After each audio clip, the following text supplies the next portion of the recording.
ছেলে মানুষের জীবনে যে কত কষ্ট এটা আপনারা যদি এই ভিডিওটা দেখেন হয়তো কিছু বুঝতে পারবেন। সকাল সকালে আমি বাজারে এসে দেখেন এখানে লেডিস মানুষ কিছু বহু দূরে থেকে এসে সবজি বিক্রি করতেছে। আই থিঙ্ক এটা রূপসা থেকে এসে সাথে বাচ্চাগুলাও নিয়ে আসে। ওদেরও লাইফ ছেলে মানুষের ধরেই কষ্টকর, বরঞ্চ তার থেকে বেশি হয়তো করতে পারি।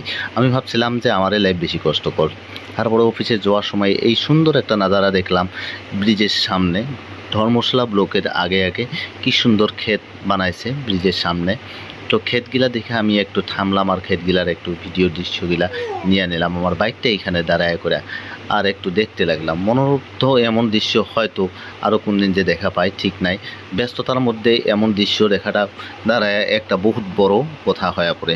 আমাদের জীবনের সবটাই যেভাবে আমরা দৌড়াদৌড়ি করি, কষ্ট করি, আর সময় পাই না। আমরা বহুত বছর পরে শুনে আমি এইরকম একটা নাজারা দেখার জন্য অল্পটুকু থামিয়ে রইলাম। তাই এই দৃশ্যটা ভালোভাবে নিজের মোবাইলে ক্যামেরার মধ্যে বন্দি করার জন্য উৎসাহী হলাম। ব্লকে যাওয়ার সাথে সাথে এইখানে বৃদ্ধ এক লোকে নিজের জব কার্ড নিয়ে এসে ঘরের টাকা পায় নাই বলি আমি ওইটা দেখার বহুত প্রচেষ্টা করলাম। আমাদের সাথে সহযোগী স্টাফগুলা এইভাবে নিজের কাম করতেছে।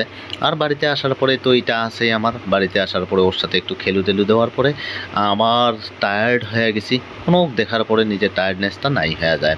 তারপরে ওর ওষুধ খাওয়ার সময় ওর মা ওকে ওষুধ খাওয়াইতে আছে, আমি ওকে ধরে বসে আছি। এখন পর্যন্ত কাপড় খুলি নাই, রাত্রে এখন পর্যন্ত ডিউটি শেষ হয় নাই। শেষ হবো না যখন পর্যন্ত এই পুচকাটা ঘুমাবো না। আর এইভাবে রাত্রেটা কাটাইলে এখন করতেছে। এইভাবে ওষুধটা আমরা মিলিয়ে খোয়াইতেছি। ডিউটি এখনও শেষ পায় না। এখন এটা খোয়ার পরে আমি আবার ওকে কোলে নিয়ে এইভাবে ঘুমানোর জন্য চেষ্টা করতেছি।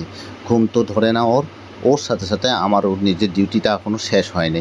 সকালে দৌড়ার থেকে আরম্ভ করে রাত্রে 12টা 1টা কখন তো 2টা 3টা পর্যন্ত এইভাবে ডিউটি করে আমার নিজের এখন কর্তব্যরত পরিণত হয়েছে। একটা ছোট একটা ব্লগ আপনাদের সামনে নিয়ে আসলাম। আবার কালকে সারা জীবনের জনটা ভাগ্য দৌড়াদৌড়ি এমন একটা ভিডিও নিয়ে আপনাদের সামনে আসবো। তাহলে আজকের জন্য এতটুকুই।